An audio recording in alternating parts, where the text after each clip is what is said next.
Զարմանահրաշ ազգ քաղաքակրթությունների խաչմերուկում, քիչ հայտնի երկիր, ամեն ինչի ճամփաբաժանում։ Բռնապետներով հայտնի մեր թշնամու մասին միջազգային մամուլի հրապարակումն է, հայտնի չէ, թե ինչ գին են ունեցել դրանք, բայց հոդվածագիրները հավանաբար զարգացած երևակայություն ունեն, փողի նկատմամբ սերն այստեղ ակնհայտ է։ Գեղարդ վերլուծական հիմնադրամն է ադրբեջանական վճարովի քարոզի մասին հոդված հրապարակել։ Վերջերս The American Spectator եւ The Christian Post լրատվամիջոցներում միջազգային լսարանին ուղղված ադրբեջանական քարոզչությամբ երկու հոդված են հրապարակել։ Հեղինակները չեն էլ թաքցնում, որ վճարի դիմաց են քարոզչական նյութեր գրել։ Ավելին, նույն խմբագրումներով են անցել նյութերը, կարծես հոդվածները գրել են ուղիղ Բաքվից ստացած ցուցումներով։ Արևելքի ու արևմուտքի այս խառնուրդը հեղինակների ձևակերպմամբ զբոսաշրջիկին անծանոթ մի վայր է։ The American Spectator-ը կարծում է, որ միգուցե Ադրբեջանը երեկոյան նորությունների գլխավոր թեման չէ, իսկ The Christian Post-ը ձևակերպում քիչ հայտնի Ադրբեջանը, որը շատերը, այդ թվում այս սյունակի ընթերցողները կարող են անգամ չգտնել քարտեզի վրա։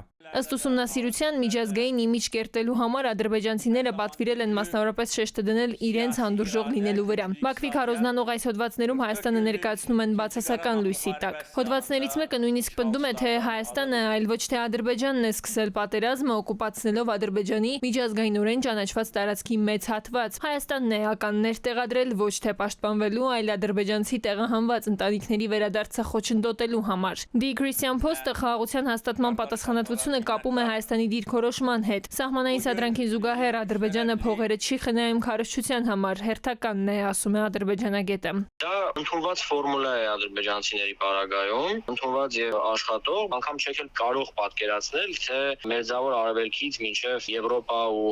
Հյուսիսային Ամերիկա, թե ինչ ծավալներով են պարբերականներին կաշառում, ինչ գործարքների մեջ են մտնում։ Իսկ ինչու են սա անում, տարբեր պատճառներով, ասում է փորձագետը։ Ալիևի PR կատարածուները փորձում են մաքրել բռնապետի հանցագործ տխրահրճակ անցյալը ու հետագա քայլերի համար հող նախապատրաստել։ Իրենց տեսանկյունից սա խստագույն անհրաժեշտություն է, որովհետև եթե հանցակազմերը մի շարք միջազգային հանցագործությունների, սարսափելի ոճրագործությունների ապացուցված չլինեն, գուցե այսքան գումարներ վատնելու անհրաժեշտություն չլիներ։ Ռազմական լսարություններ, անդադար հասարակությանը ահաբեկելու փաստը։ Հոդվածագիրներ Ջորջ Լենդրիթն ու Դենիս Լենոքսն հավանաբար Բաքու են գնացել իբր որպես իրենց հարգող լրագրողներ, տեսնելու ու հետո միայն գրելու, բայց նրանք եղել են իրենց որակմամբ հանդուրժող երկրի բանտերում, որտեղ խոշտանգում են ու մեղադրանք հնարում։ Հարց է առաջանում, հոդվածագիրները ուրիշ որևէ երկրում հանդուրժող մարդասպան ու վանդալ տեսել են։ Տիգրան Գուրգենյան, ժամը լրատվական։